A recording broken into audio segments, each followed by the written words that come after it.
ایک حدیث پاک میں جو شخص چاہے اس کی روزی میں برکت ہو، اس کی عمر میں اضافہ ہو. ہم سب چاہتے ہیں، نہیں چاہتے بات؟ ہماری روزی میں برکت ہو جائے، عمر میں اضافہ ہو جائے.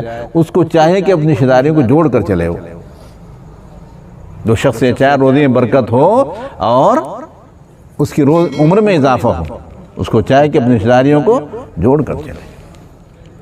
ایک حدیث پاک میں ہے آدمی کی عمر 3 لکھی رہتی ہے، رشتہ داریوں کو جوڑنے کی برکت سے 30 کر دی جاتی ہے. رشتہ داریوں کو جوڑنے کی برکت سے 30 کر دی جاتی ہے.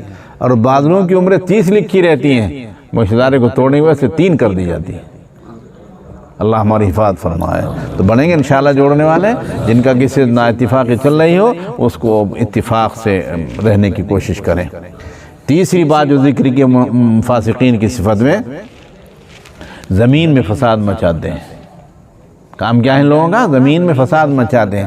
اور فساد یہ نہیں کہ لڑائی جھگڑا ہے، بلکہ فساد اگر گناہ کرو وہ فساد. زمین پر اللہ کی فساد یہ بھی ہے کہ ہم گناہ کر رہے ہیں اللہ کی زمین پر، جھوٹ بول رہے ہیں اللہ کی زمین پر، دھوکہ دے رہے ہیں اللہ کی زمین پر، گالی دے رہے ہیں اللہ کی زمین پہ، یہ بھی زمین میں فساد ہے. تو 3 کام ذکر کیے ہیں فاسقین کے. ایک تو اللہ کے عہد کو جو کر کے آئے تھے اس کو توڑ دیا ہے. دوسری رشتہ داریوں کو جوڑ نہیں رہے بلکہ توڑ رہے ہیں. تیسرے زمین پر فساد مچا رہے ہیں، گناہوں میں لت پت ہوتے چلے جا رہے ہیں. اللہ ہمیں ان تینوں باتوں سے بچنے کی توفیق عطا فرمائے. سبسکرائب کیجئے رحیمی میڈیا یوٹیوب چینل کو اور بیل آئیکن پر بھی ضرور کلک کریں تاکہ آپ کو ہمارے آنے والی ہر ویڈیوز کی نوٹیفیکیشن ملتی رہے. جزاک اللہ.